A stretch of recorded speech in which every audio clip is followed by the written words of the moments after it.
Hello everyone, welcome to Maxwell Library's virtual card class for September 2020. We're going to be making these two beautiful cards. We have first up our set that is made with the Stampin' Up! Prized Peony set, and then we will go to this card over here that we have made with the Celebrate Sunflower set from Stampin' Up! So always, if you have any questions, my name is Allison Esposito, and in the directions you will find a way to get a hold of me just in case you have any questions. We have a lot going on here, so let's go ahead and get started with our Prized Peony card. So as I did this, the first video that I went ahead and went through was too long. So I'm going to try and speed this up just a little bit, just so that we don't run out of time. Basically, there are just a few layers here, and what you're going to do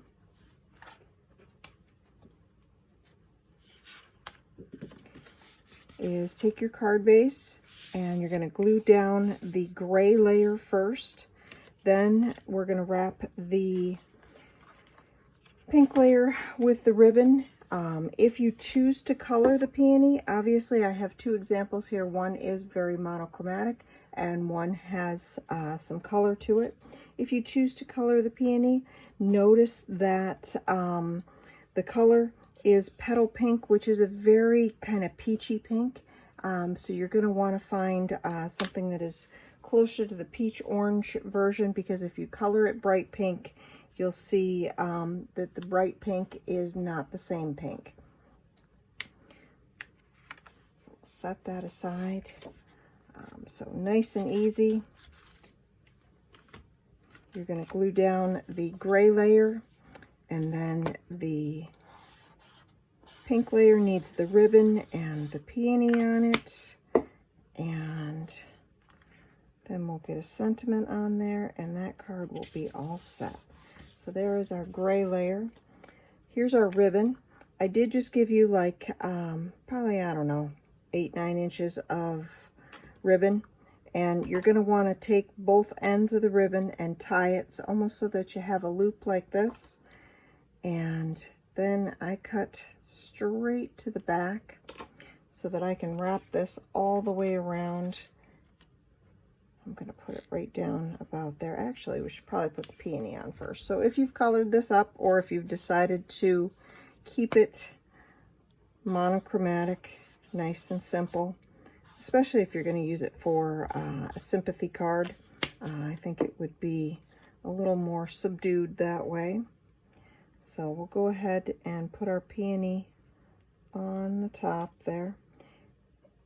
You want to leave room for your ribbon at the bottom, so we're just going to line it up right up at the top. And then I'm going to take a couple glue dots and put, there's our bow for next project. Put some glue on the back of these. And you could use tape, you could use regular glue.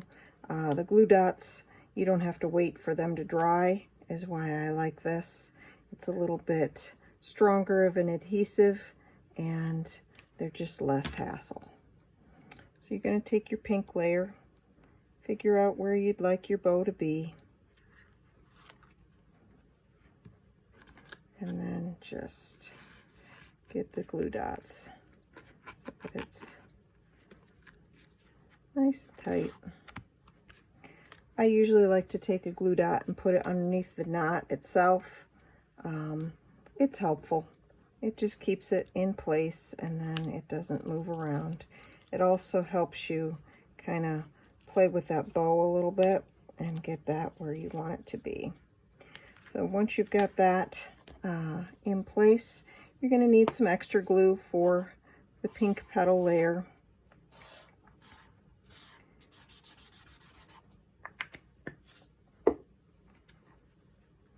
It's going to go on there right like that. And then we need our sentiment. Now you could use this squared off just like I gave it to you, and tuck that right in the corner like that. I did take it and round it. It's really up to you and what you think. And maybe you don't even want this sentiment. Maybe you have something else that is going on that you need a card for, and you want to make this a birthday card. So use a happy birthday sentiment for the inside. Write happy birthday and inside if you don't have any stamps. Handwritten sentiments are always nice. So I just took my scissors and just rounded that right up. And then you can glue that right in the corner there. You could add another sentiment on the inside if you wanted to. Otherwise, that one is beautiful as is. And again, that was the prized peony set. So let's go ahead and get going on our Celebrate Sunflower set. That one is a similar amount of layers. And when I did this, I started up with this one. The first one that I made the video for ended up like this. So you take the pieces and make it how it works for you. And, you know, maybe the Let's Celebrate sentiment isn't what you want it to be. So let's take a look. So you've got your card base. You're going to go ahead and glue down your craft brown piece first. That's our first layer there. And then your new yellow bumblebee color is next. And I do recommend that you color this up first. So it's going to come like this. And, you know, I just went in and I took some of different yellows and came in, and I'm not going to spend a lot of time coloring this just because I don't want the video to go too long. I think that's what happened last time, is I spent too much time coloring and now I'm having to record this all over again. So I'm not going to take the time to color that.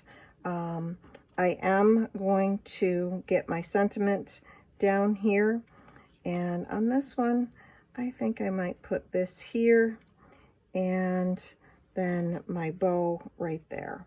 So let's get this all together here. And I could go back and color on top of that if I wanted to after. It's really up to you, and you can always go back. I do want to point out to you, as you got your sunflowers in your kit like this, when I cut this out, I cut it out first and then colored it.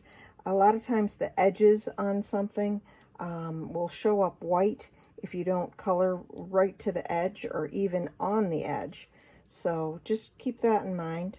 I'm adding a few pieces of dimensionals or 3D tape to this, just so that that has a little bit of height to it and it sits nice on the bottom of the card. But if you didn't want Let's Celebrate You, you obviously could use any sentiment that you wanted, and it doesn't have to be here. If you didn't want to do the Let's Celebrate, you could put some of the sunflowers down here and fill it all out. It's really up to you. And what I did with some of these some of these leaves that were here, if they feel like they're floating to you, add some stems to them and bring them all together. Bring the colors in, make sure you get it just how you like it. And as I said, you know, you could glue it down and then figure out where you're going with it. So we're going to get some glue on the back of this.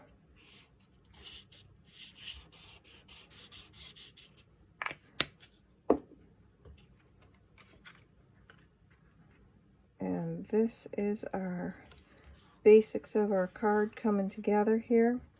And as I was talking about with the colored up things, a lot of times I'll just take the edges and color right on the edges there, just so that there's no white, and that way it doesn't look like it doesn't belong. It looks like it was always meant to be there. So I'm going to go ahead, and you could use regular glue. Use what you have. There's no wrong way to do this. And I'm just going to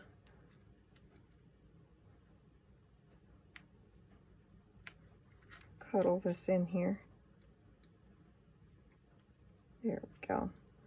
And, you know, as I said, you can come back and continue to color this a little bit. I would want to make this a little bit darker just to make that stand out a little bit. And you can keep working with it until you're happy with it. There's all different kinds of yellow shades and brown shades that you can pull into this. And honestly, even some burgundies would look really pretty, because there's some gorgeous flowers out there that have burgundy colors to them. So you can see that we've got several different versions of this card, all the same pieces and parts, and you can really make it your own and enjoy it. So if you have questions, please get a hold of me. I did use the gingham ribbon from Stampin' Up! There, and I pre-tied all your bows, so you should be happy with that. But this is the color Bumblebee that we've been working with. It's got a nice little brown tone in it. Fabulous color for fall. So again, if you have questions, let me know. If not, enjoy your September, and I hope to see you in October. Have a great one, ladies.